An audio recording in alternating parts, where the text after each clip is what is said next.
Boa noite. Quantos estão felizes com tudo que Jesus está fazendo aqui? Amém? Queria iniciar esse tempo dizendo que você é uma pessoa privilegiada, porque você está num ambiente onde Jesus está.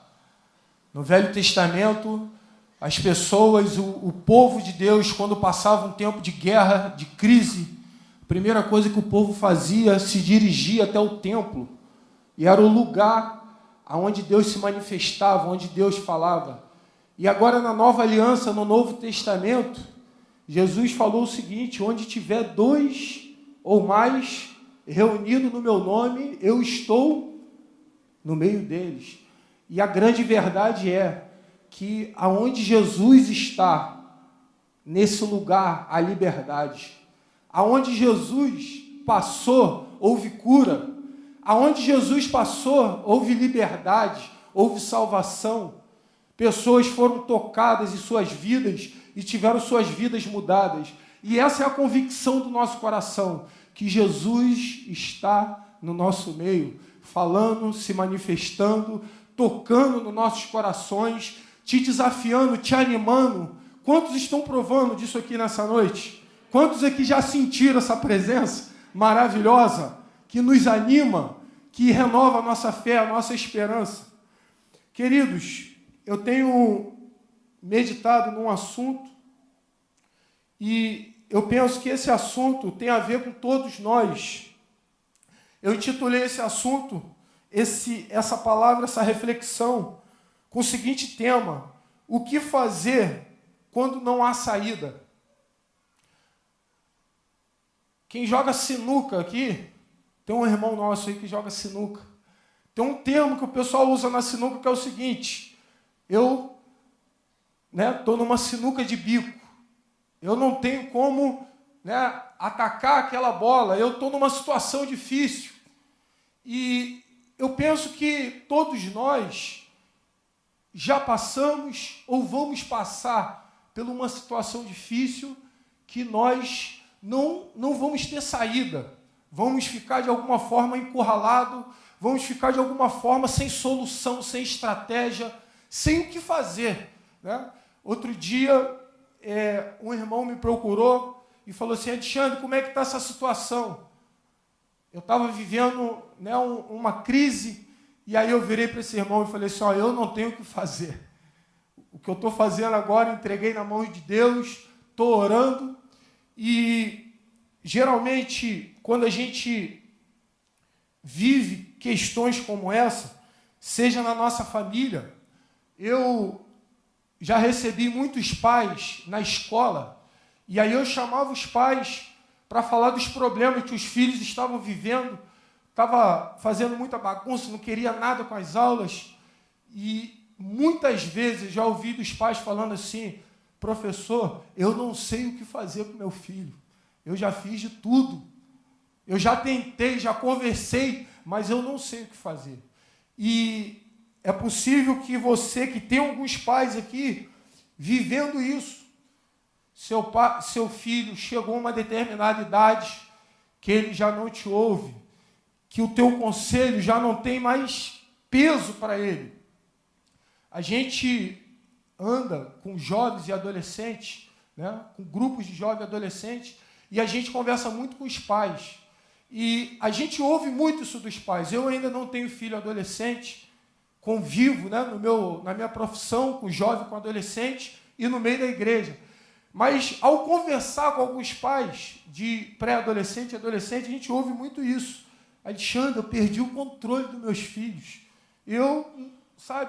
Meus filhos me ouviam, mas agora eu falo e parece que a coisa não entra na cabeça dele.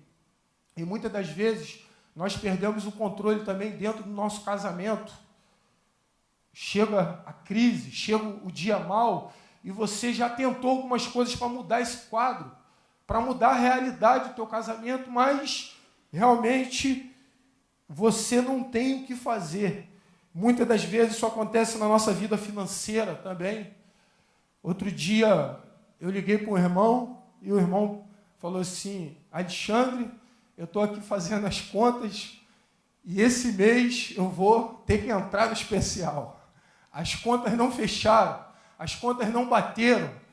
E muitas das vezes são questões como essas, uma questão na justiça, uma questão de saúde, que você não tem o que fazer. Não tem remédio, sabe? E você precisa de uma intervenção sobrenatural, você precisa de uma intervenção divina. Você vai precisar de algo que vai além das suas forças. E eu tenho meditado na vida de um rei da tribo de Judá, que era a banda sul do povo de Israel, que é o rei Josafá.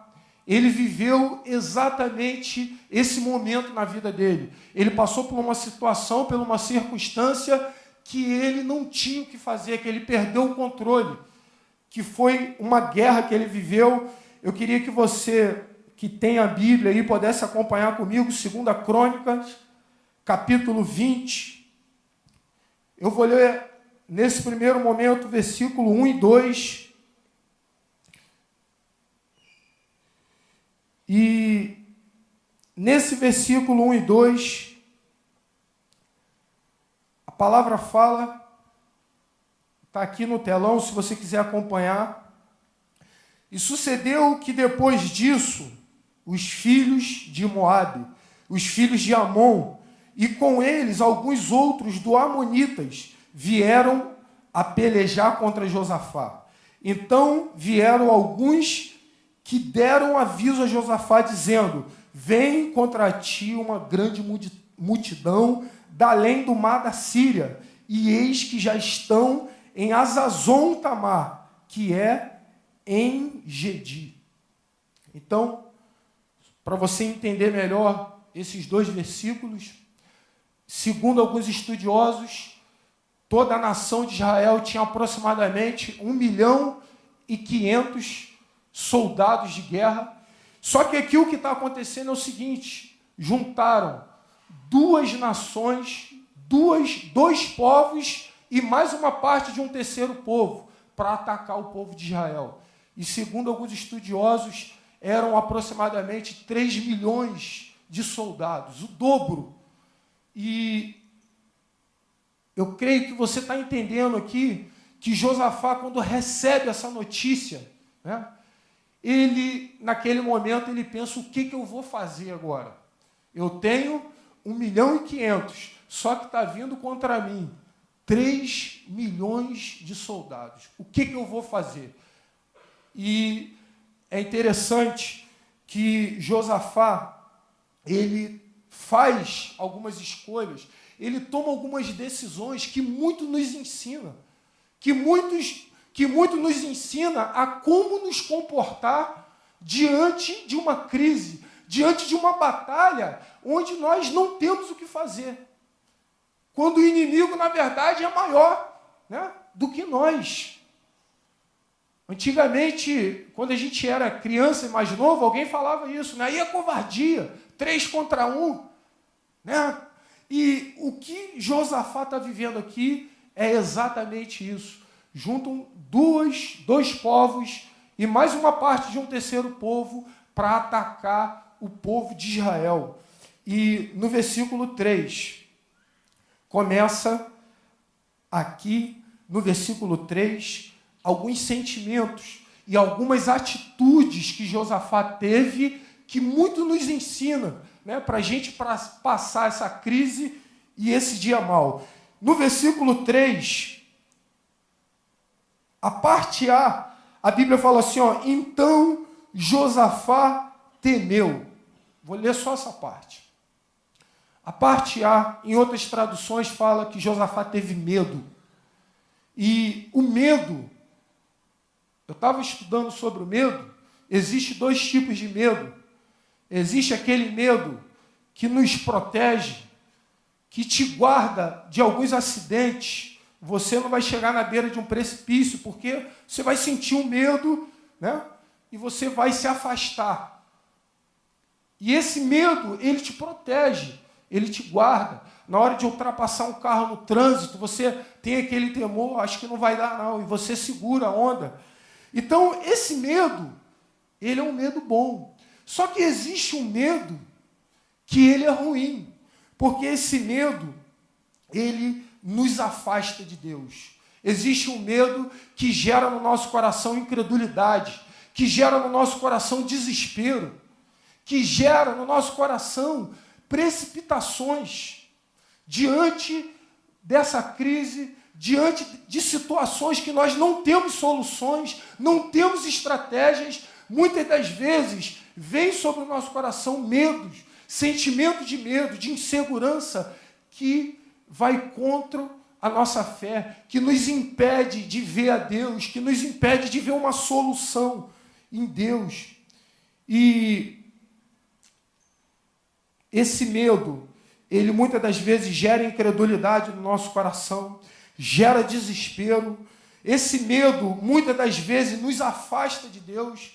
A Bíblia fala que lá no jardim do Éden, Adão teve medo e se escondeu de Deus. E nós precisamos ter cuidado com isso. Diante dessa luta, diante desse mau dia que vem sobre nossas vidas, sobre a guerra, esse medo que nos afasta de Deus. A Bíblia também fala que o medo fez com que Pedro afundasse. Pedro estava andando sobre as águas, olhando para Jesus e olhando sobre as águas. Mas ao perceber o vento e o balanço do mar, Pedro ele teve um medo e afundou. E a Bíblia vai falar lá em 1 João 4,18, que no amor não há medo, antes o perfeito amor lança fora todo medo. E eu penso que nós precisamos, diante de uma guerra, diante da crise, diante desse momento que a gente não tem o que fazer, precisamos vencer essa primeira batalha, que é o nosso medo, que são os nossos sentimentos.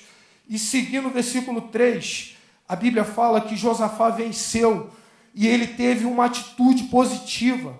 A Bíblia fala, dando sequência no versículo 3, então Josafá temeu e pôs-se a buscar o Senhor e apregoou um jejum em todo Judá. Versículo 4, e Judá se ajuntou para pedir socorro ao Senhor. Também de todas as cidades de Judá vieram para buscar ao Senhor.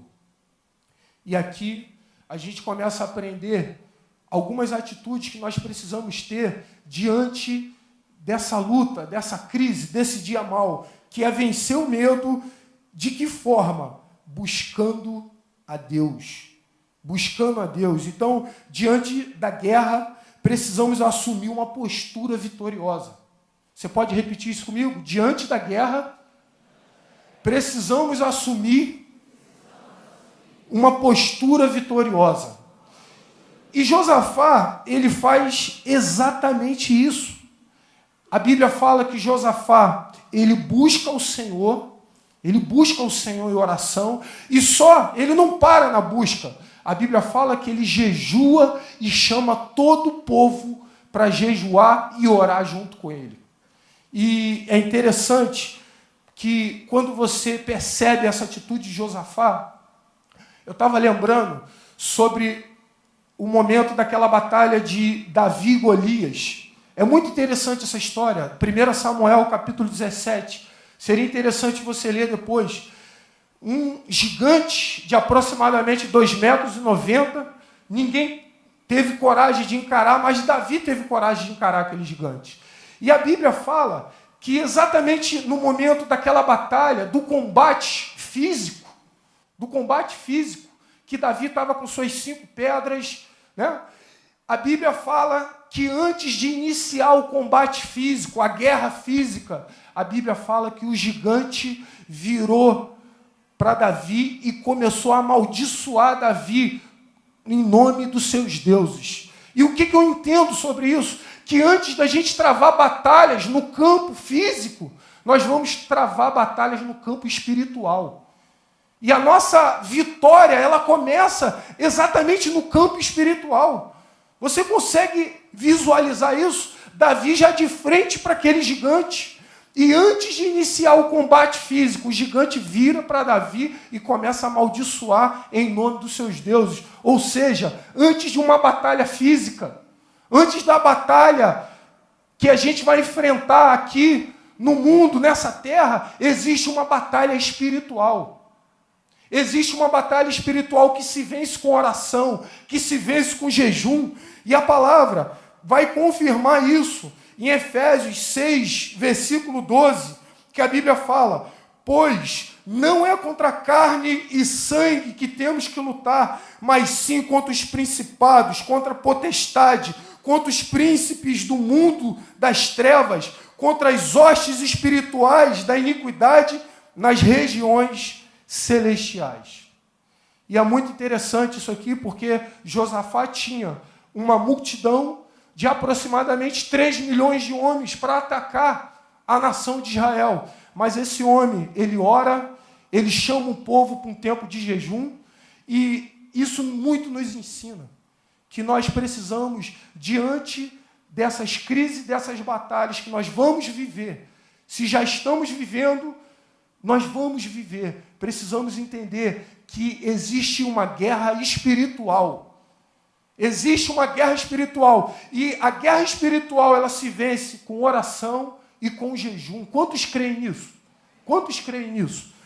E nesses 2 versículos que a gente leu, no versículo 3 e no versículo 4, a Bíblia fala aqui que Josafá, ele uniu força, ele chamou toda a nação. Ele percebeu que aquele momento não era para ele encarar aquilo sozinho. Ele chama toda a nação e chama: vamos orar, vamos jejuar, o inimigo está ali, vamos clamar a Deus por misericórdia.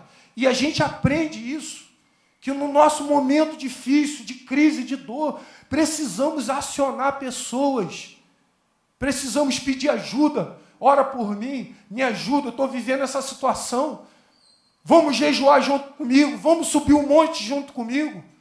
Eu estou precisando de ajuda nessa área da minha vida. E em todo tempo, a palavra fala em Provérbios: ama o amigo, mas na hora da angústia nasce um irmão.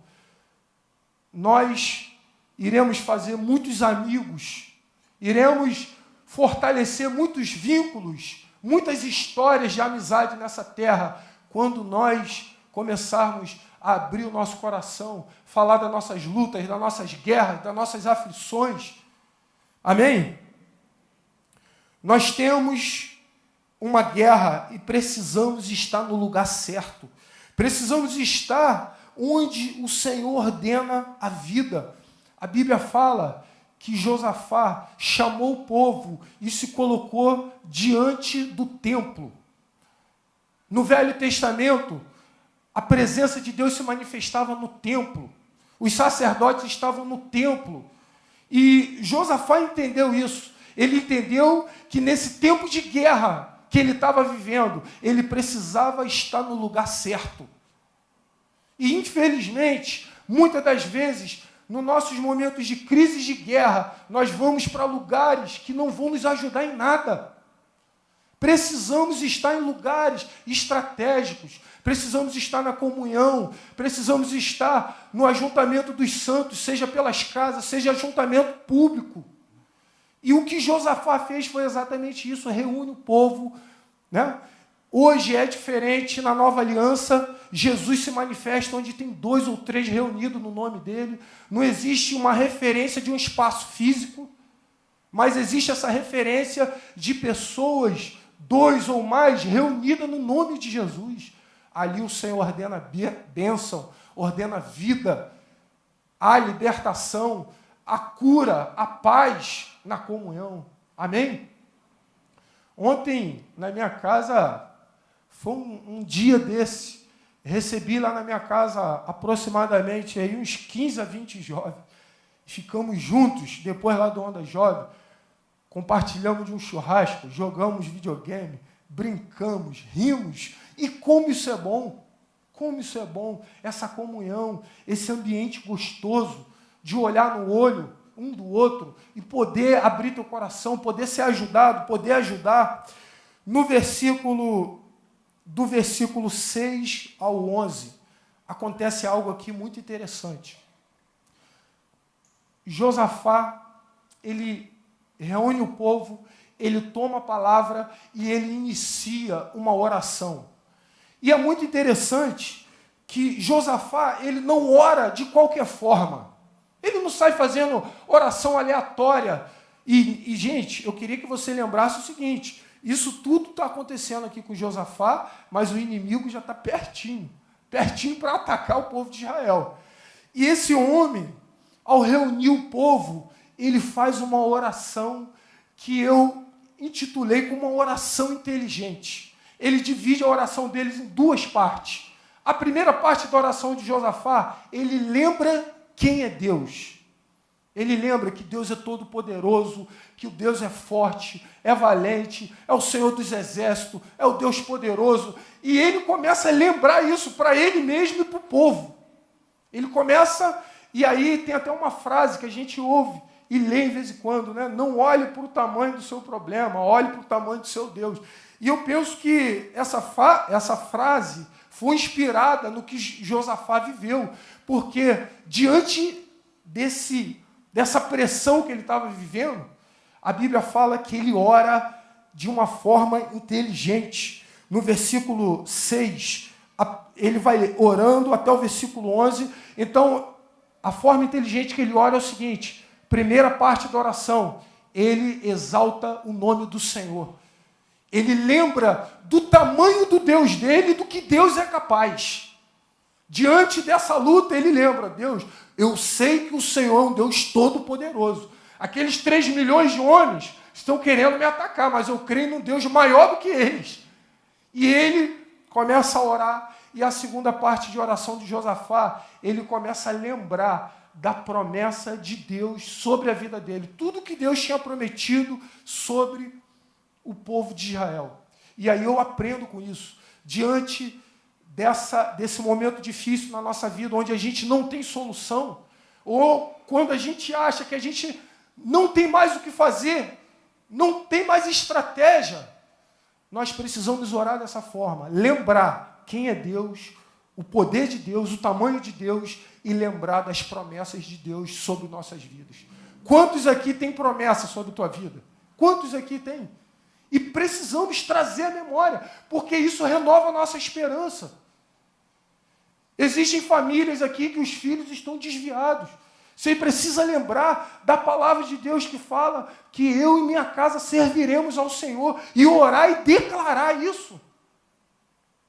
Quantas pessoas aqui já foram libertas de situações muito difíceis, de vícios, de correntes, de cadeias? Você precisa lembrar do que Deus já fez na tua vida e que te prometeu. Vamos acompanhar comigo aqui o versículo 6. Olha a oração que Josafá ele faz. E disse aos juízes, versículo 6, e disse: Ah, Senhor, Deus de nossos pais, porventura não és tu Deus nos céus? Pois tu és dominador sobre todos os reinos da gente, e na tua mão há força e poder, e não há quem possa resistir. Porventura, ó Deus nosso, não lançaste tu fora os moradores dessa terra, de diante do teu povo de Israel, e não deste a semente de Abraão, teu amigo, para sempre, e habitaram nela, e edificaram nela um santuário ao teu nome, dizendo: se algum mal vos sobrevier, espada, juízo, peste ou fome, nós nos apresentaremos diante dessa casa e diante de ti, pois o teu nome está nessa casa, e clamaremos a ti na nossa angústia, e tu nos ouvirás e nos livrará. Agora, pois, eis que os filhos de Amon e de Moabe e os da montanha de Seir, pelos quais não permitiram que passaste Israel, quando vinham da terra do Egito, mas deles se desviaram e não destruíram. Eis que nos dão o pago, vindo para lançar-nos fora da herança que nos fizeste herdar. Então, Josafá inicia essa oração, uma oração inteligente, uma oração lembrando de quem era Deus, do poder que Deus tem, e lembrando também da promessa de Deus. E é interessante que no versículo 12, algo começa a mudar dentro do coração de Josafá. E você percebe que a fala de Josafá deixa claro que aquele medo que aquele homem estava tendo, ele começa a mudar dentro dele o sentimento. No versículo 12, a Bíblia fala assim, parte da oração de Josafá: ah, Deus nosso, porventura não julgarás, porque em nós não há força perante essa grande multidão que vem contra nós, e não sabemos nós o que faremos, porque os nossos olhos estão postos em ti. E é muito interessante esse versículo, porque o Josafá, ele reconhece a pequenez dele, ele reconhece a insuficiência dele, mas ele declara o seguinte: Deus, eu não estou dando atenção a essa grande multidão que está vindo contra mim, eu não estou dando atenção ao meu medo, mas os meus olhos estão postos em ti. Diante dessa guerra, diante dessa luta, Deus, eu escolho olhar para ti, eu escolho te ver, né? E é muito interessante esse versículo, porque nessa experiência que Pedro viveu andando sobre as águas, a Bíblia fala que enquanto Pedro olhou, estava enxergando Jesus, ele andava sobre as águas, andava sobre os problemas, sobre as dificuldades, mas quando ele parou de olhar para Jesus, ele afundou. E é exatamente isso que acontece na nossa vida. Quando paramos de olhar para Deus, quando começamos a olhar para as dificuldades, para as ondas, para o vento, nós afundamos.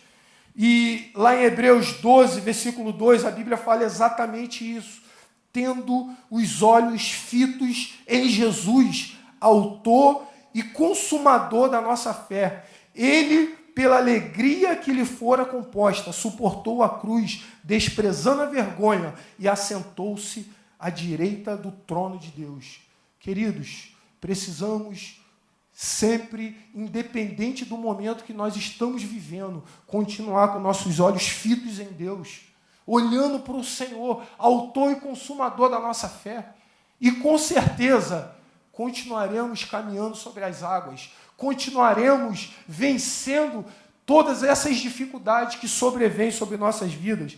No versículo 13, algo muito interessante acontece. No versículo 13, a Bíblia fala assim: e todo Judá estava de pé perante o Senhor, como também suas crianças, suas mulheres e os seus filhos.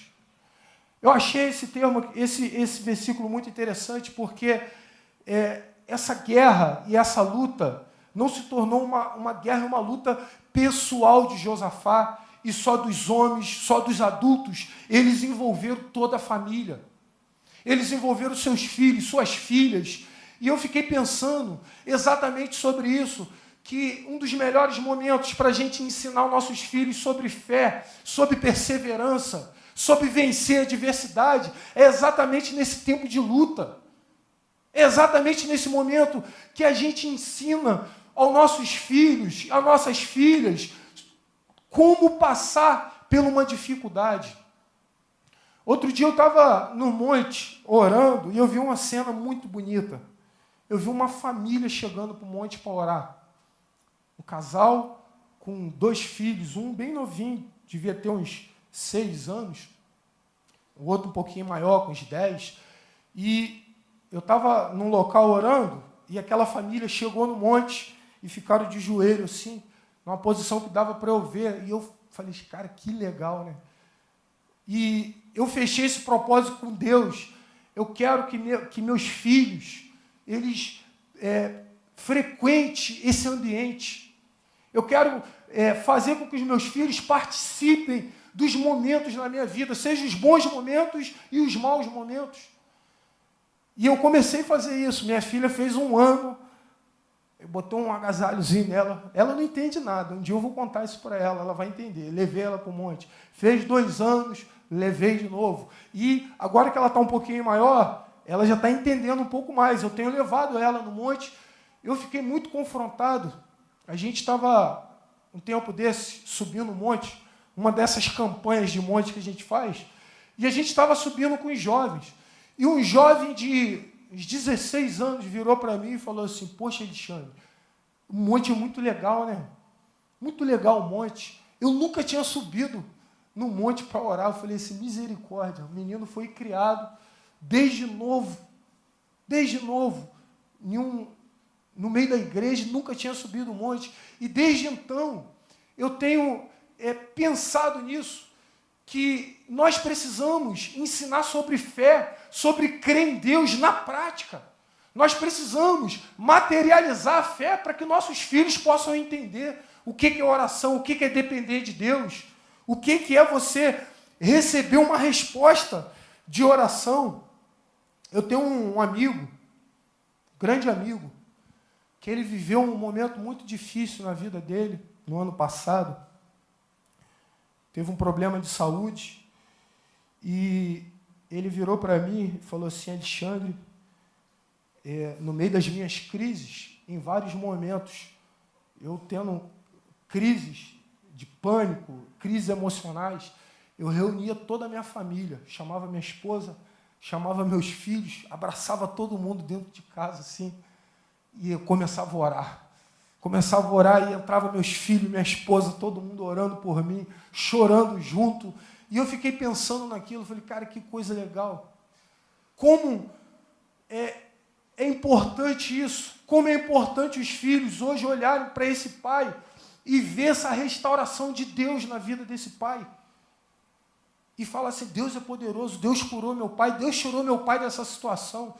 E eu penso que nesse versículo 13, nos incentiva e nos ajuda a viver isso.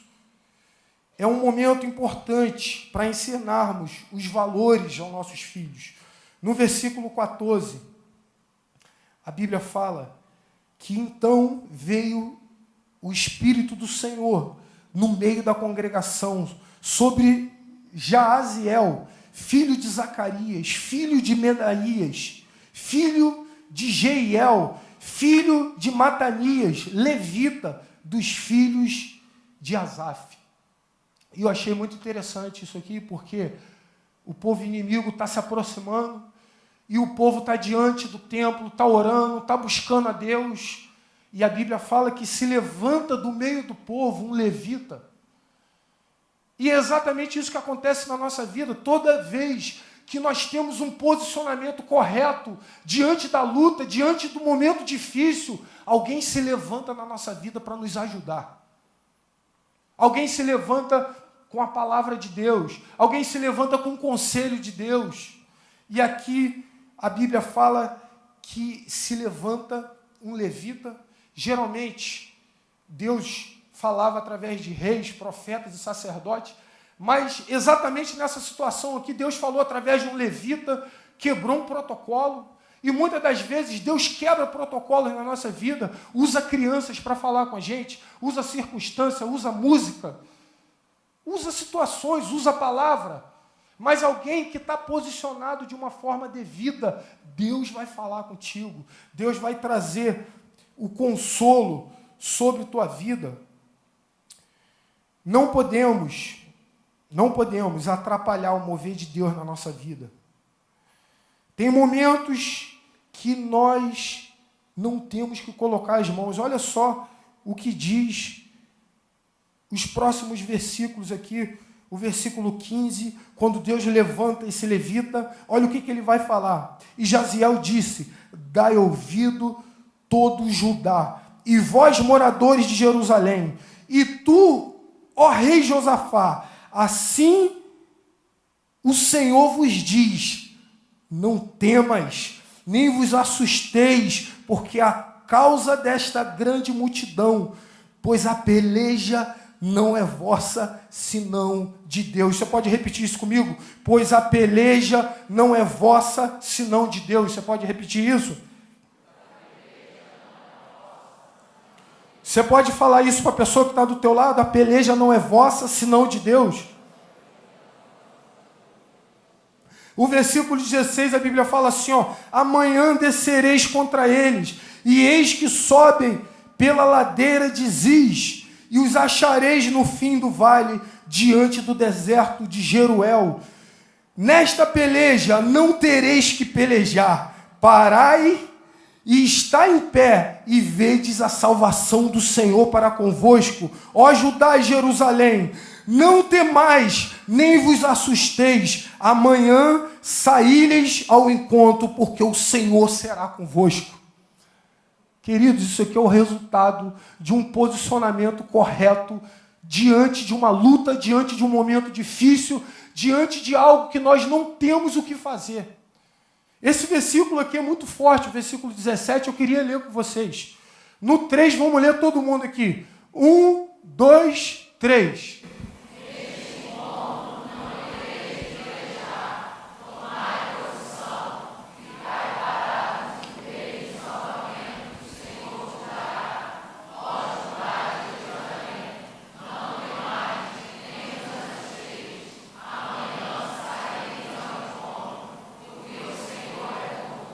Glória a Deus. Glória a Deus. Eu queria que você gravasse uma frase no teu coração. A frase é o seguinte: quando o homem trabalha, mas quando o homem ora, Deus trabalha. Quando o homem trabalha, mas quando o homem ora, Deus trabalha. Olha que maravilha. Você imagina para aquele rei, para aquela nação, naquele momento, ouvir essa profecia: ó, vocês não vão ter que pelejar. Fica parado, que vocês vão ver o que eu vou fazer. E o texto segue falando no versículo 18 e 19, a Bíblia fala de uma estratégia que Deus deu para Josafá, que é a estratégia do louvor. É a estratégia de você aprender a ter louvor, mesmo diante da dificuldade. Mesmo no dia mau, você aprender a glorificar a Deus, aprender a lembrar de tudo aquilo que Deus já fez na sua vida, do que Ele é capaz. No versículo 18 e 19, a Bíblia fala: então Josafá se prostrou com o rosto em terra, e todo Judá, os moradores de Jerusalém, e lançaram perante o Senhor, adorando o Senhor. E, queridos, eu quero que vocês lembrem que enquanto eles estavam fazendo isso, o povo inimigo estava se aproximando, e levantaram-se os levitas dos filhos do Coatita e os filhos do Coraitas para louvarem ao Senhor Deus de Israel. Que maravilha, sabe? Que atitude louvável. Diante, sabe, de um período difícil, eles começaram a louvar. A situação estava difícil, mas eles: Senhor, eu confio em Ti, eu vou engrandecer o Teu nome. No versículo 20, a Bíblia fala: e pela manhã cedo se levantou e saíram ao deserto de Tecoa, e saindo eles, pôs-se em pé Josafá, e esse versículo é um versículo muito conhecido nosso, que fala: ouve-me, ó Judá, e vós, moradores de Jerusalém, credes no Senhor vosso Deus, estareis seguro, crede nos seus profetas e prosperarei. Esse mesmo homem que começou toda essa história com medo, orou, jejuou, agora ele estava sendo usado por Deus para tranquilizar o coração daquele povo, tranquilizar, declarando isso: creia no Senhor, a nossa segurança está em Deus, creia nos profetas. O profeta acabou de profetizar que a gente não vai precisar lutar, vamos acreditar nisso. Versículo 21, e aconselhou-se com o povo e ordenou cantores para o Senhor, que louvasse a majestade santa, saindo adiante dos armados e dizendo: louvai ao Senhor, porque a sua benignidade dura para sempre.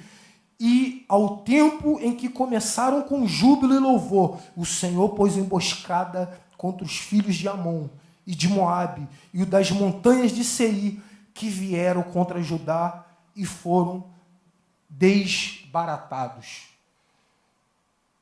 Foi a primeira vez na Bíblia que um homem de Deus tem uma estratégia de colocar na frente da batalha um grupo de músicos, uma banda louvando e glorificando. E a palavra fala que enquanto esses músicos e essas pessoas louvavam o nome do Senhor, o inimigo foi derrotado.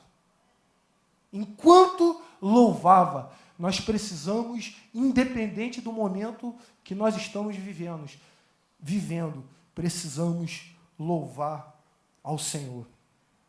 Eu queria te chamar para a prática. Eu queria terminar esse tempo aqui louvando ao Senhor.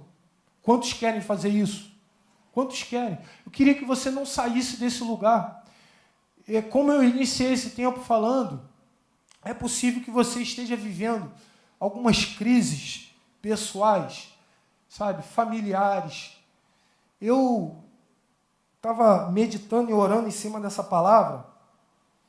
Eu tenho um grande desafio na minha vida. Essa palavra aqui, na verdade, eu meditei para mim. Eu tenho 2 irmãos que hoje estão distantes do Senhor e têm sido alvo das minhas orações. E eu tenho orado e crido que Deus vai fazer a obra, que Deus vai operar, Deus vai convencer, Deus vai trazê-los para os pés do Senhor. Isso é um alvo de oração meu, da minha família, dos meus pais.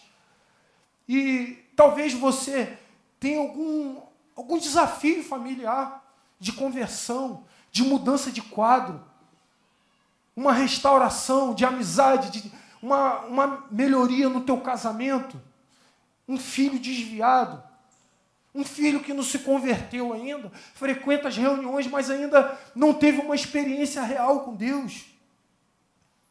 Talvez você esteja vivendo uma doença que para você não tem jeito, não tem cura, você vai ter que conviver com isso.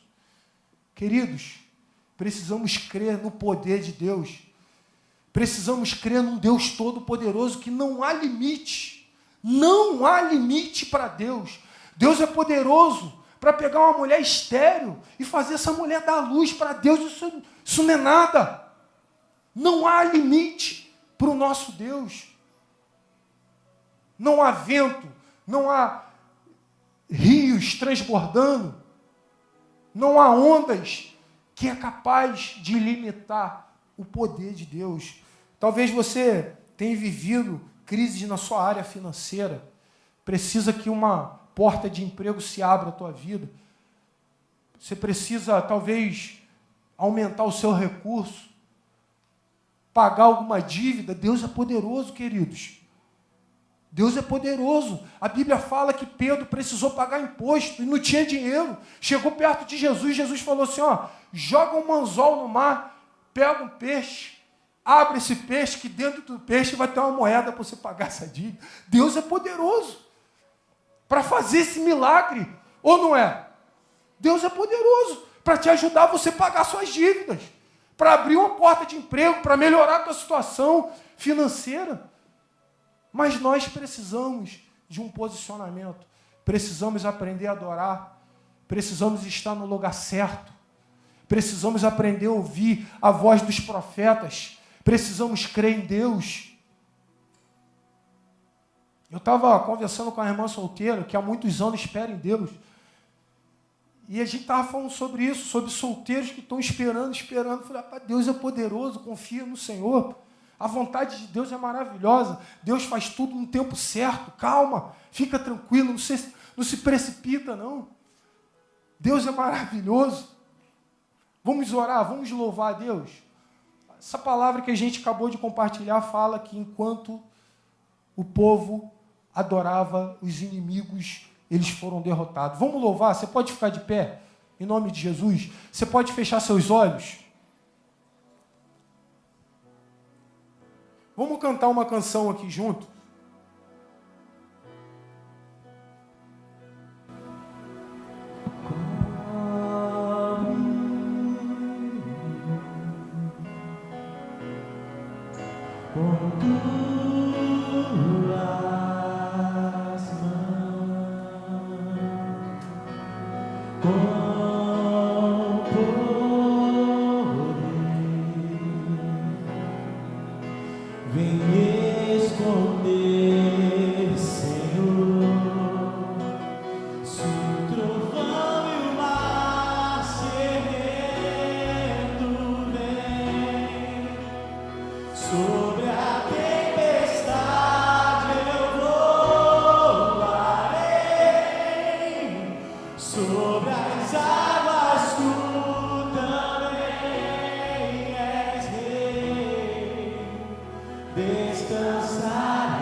O Senhor quer renovar pessoas aqui nessa noite. O Senhor quer aumentar a tua fé. O Senhor quer colocar no teu coração a convicção que Deus não perde o controle de nada. Ele quer restaurar na tua vida o louvor, a adoração, a confiança. Eu queria chamar pessoas aqui na frente, pessoas que têm realmente se identificado com essa palavra, têm vivido crises na sua família, crises pessoais, precisam de, que pessoas da tua família se convertam, têm vivido situações de doenças difíceis, pessoas com causa na justiça, questões na área da finança, pessoas que precisam de um renovo espiritual. Eu queria te chamar para você ter uma atitude de fé e você sair do teu lugar e te chamar para um posicionamento, para você levantar os seus olhos e olhar para Jesus. Parar de olhar para as dificuldades e olhar para Jesus. Sai do teu lugar. Vamos orar junto aqui. Vamos se identificar com essa palavra. Vamos receber esse renovo de Deus.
Tem algumas pessoas aqui na frente precisando receber um abraço.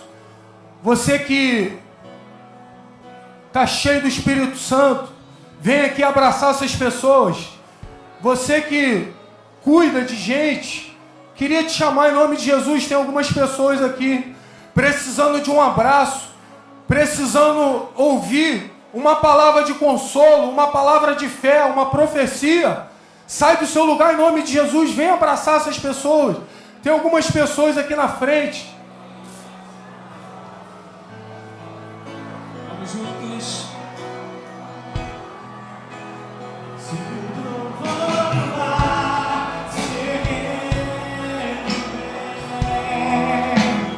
Sobre a tempestade eu vou.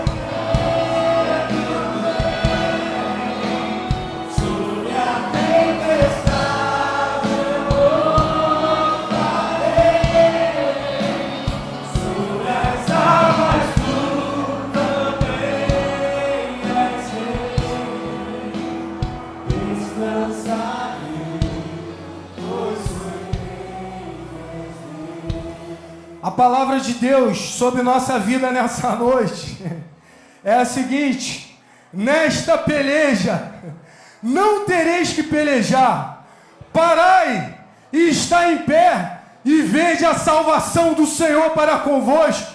Ó Judá, ó Jerusalém, não temas nem vos assusteis, amanhã saí-lhes ao encontro, porque o Senhor será convosco. O Senhor será convosco. Aleluia! Você pode aplaudir o Senhor, querido. Oh Deus! Obrigado, Jesus! Obrigado por essa presença maravilhosa. Obrigado, Senhor, por esse poder que opera em nós, Senhor. Esse poder que opera em nós, Senhor. Oh Deus, queremos caminhar sobre as águas. Queremos louvar diante da dificuldade, diante do mau momento, diante da crise, da dificuldade. Queremos louvar a Ti, Pai. Queremos estar com nossos olhos fitos em Ti, Deus. Autor e consumador da nossa fé, Deus. Renova pessoas aqui nessa noite, Pai. Toca em pessoas aqui nessa noite, Pai. Muda histórias aqui nessa noite, Pai. Oh Deus, o Senhor sabe a necessidade de cada um, Deus. Oh Espírito Santo, encha pessoas de fé. Encha pessoas do Espírito Santo, da graça do Senhor. Traga memória, Deus, promessas, Senhor. Traga, Senhor, memória quem Tu és, Pai. Um Deus todo-poderoso, um Deus invencível, um Deus que nunca perdeu uma batalha. Cura pessoas aqui nessa noite, Pai. Cura pessoas. Toca, Senhor, em ventres aqui nessa noite, Pai. Em nome de Jesus, Senhor. Em nome de Jesus, Pai, declaramos a Tua vitória, Deus. Cremos, Pai, que ainda essa semana iremos ouvir testemunhos, Senhor, de restauração, de cura, de transformação, de renovo, de conversão, Deus. Em nome de Jesus.